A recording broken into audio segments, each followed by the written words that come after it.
Dear students, good morning. So far we have learnt about natural and artificial methods of asexual reproduction in plants from Unit 1. Today we are going to learn about sexual reproduction. You know that there is no involvement of gametes in asexual reproduction. It occurs only through vegetative parts like root, stem and leaves. But sexual reproduction occurs by the fusion of male and female gametes, that is, joining of male and female gametes. The production of these male and female gametes is called gametogenesis. Genesis na uruvagirathu. The fusion of these gametes is called fertilization. In Tamil it is called karuvurudal. The production of gametes is called gametogenesis. The fusion of gametes is called fertilization. In lower plants like algae and bryophytes, they produce motile or non-motile gametes depending upon their species. அதாவது நகர்ற இல்லாட்டி நகர இல்லாத gametes உருவாக்கும். That is, some plants may produce motile gametes and some produce non-motile gametes. The fusion of these gametes is of three types. That is, isogamy, anisogamy and oogamy. Isogamy means it will produce the same type of gametes. In anisogamy, different types of gametes are produced. That is, one is bigger than the other. Oogamy is the type of anisogamy. And in these lower plants, fertilization occurs externally. That is, outside the plant body. Whereas in higher plants, internal fertilization occurs.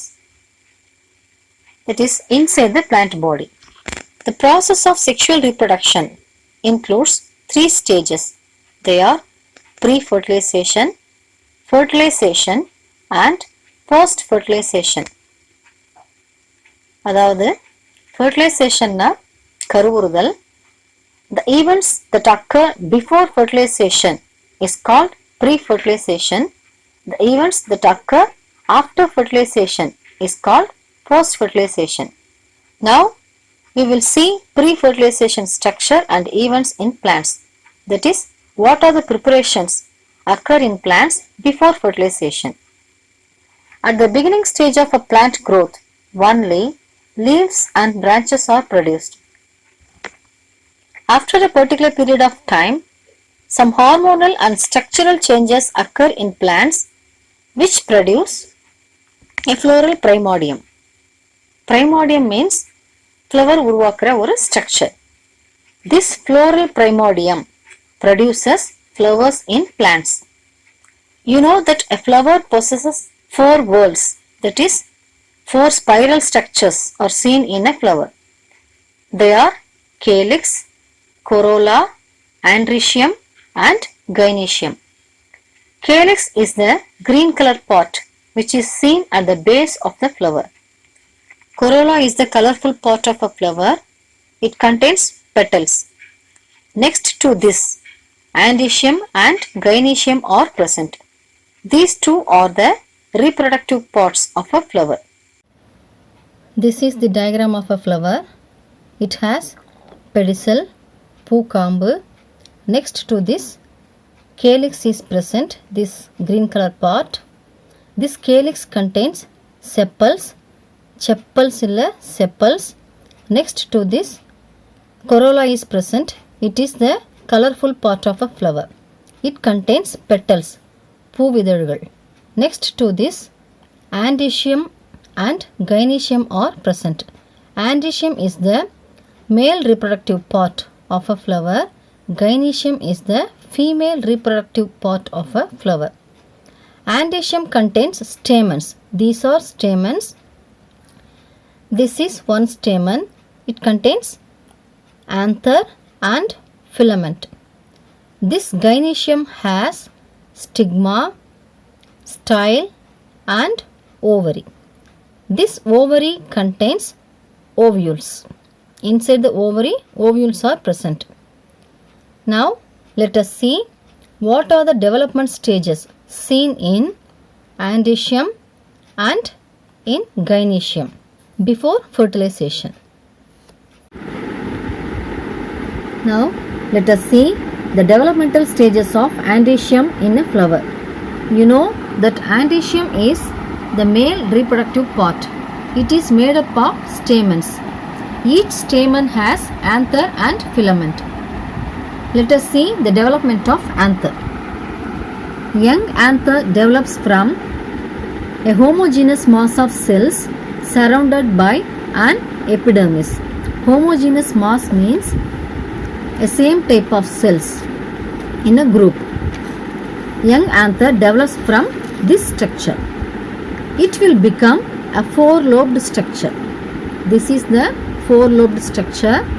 In each lobe, a few layers or a single layer of cells, hypodermal cells, become enlarged in size to form archisporium. Hypodermal cells means the cells are lying below the dermis are called hypodermal cells. The hypodermal cells enlarge in size with clear nuclei to form archisporium. This archisporial cell divides periclinally to form parietal cells outside and sporogenous cells inside. In the archisporium cell, periclinal அதாவது பக்கவாட்டில் divide ஆகி parietal cells-ஐ outside-ல உருவாக்கும், inner side-ல sporogenous cells-ஐ உருவாக்கும். This parietal cell will become walls of anthers. And then this sporogenous cell will produce microspores. This parietal cell divide anticlinally and periclinally to form 2 to 5 layers of anther walls like this. This is the anther wall. This anther wall is composed of endothecium, middle layer and tapetum. This is endothecium. This yellow color layers are called middle layer. Next to this, the blue color layer is called tapetum. These are the anther walls produced by parietal cell by the division of anticlinal and periclinal divisions. These sporogenous cells divide mitotically to form sporogenous tissue, or the sporogenous tissue is formed directly without mitotic division of the sporogenous cells. Then the last cells of sporogenous tissue function as microspore mother cells. Each microspore mother cell divides meiotically to form a tetrad of 4 haploid microspores. This is the tetrad of 4 haploid microspores. This process is called microsporogenesis. The formation of haploid microspores from diploid microspore mother cell through meiosis is called microsporogenesis. Microspore mother செல்லில் இருந்து, அதாவது அது diploid ஸ்டேஜில் இருக்கும், அந்த microspore mother செல்லில் இருந்து 4 haploid microspores meiotic division மூலமாக ப்ரொடியூஸ் ஆகிறதுக்கு பேர் மைக்ரோஸ்போரோஜெனிசிஸ். அதாவது மைக்ரோஸ்போர் உருவாகிற நிகழ்ச்சி. These microspores separate from each other to form pollen grains. These are the pollen grains. It is formed from microspores, the tetrad of microspores. அதாவது young anther homogeneous mass of செல்ஸ்லேருந்து உருவாகுது. அது 4 lobed ஸ்ட்ரக்சராக ஆகுது. இந்த 4 lobed ஸ்ட்ரக்சரில் hypodermal cells archesporial செல்லாக மாறுது. அதாவது கிளியர் நியூக்ளியஸோட சைஸில் என்லார்ஜ் ஆகி ஆர்கிஸ்போரியல் செல் ஆகுது.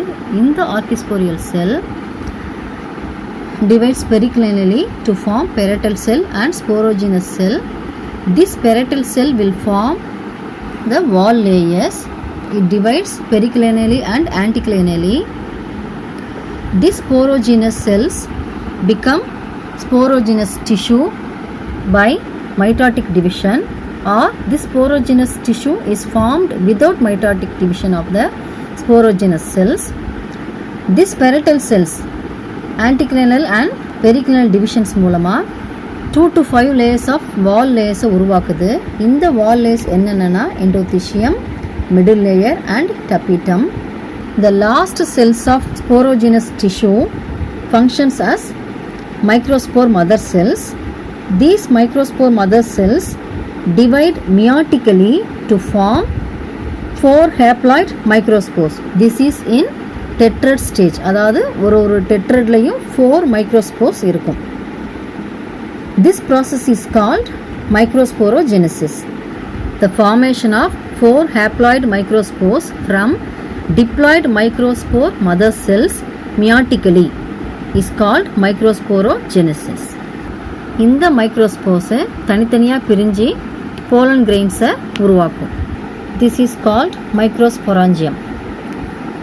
In some plants, all the microspores joined together to form pollinium. This pollinium is attached to a clamp-like structure called corpusculum. This pollinium is connected to the corpusculum by a thread-like structure called retinaculum. The whole structure is called translator.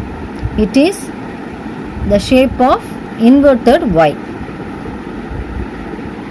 இதுக்கு example வந்து colour trophies, அதாவது எருக்கில் இது மாதிரி structure வந்து இருக்கும். இது வந்து மைக்ரோஸ்போரோட join ஆகி இருக்கிற ஸ்ட்ரக்சர்.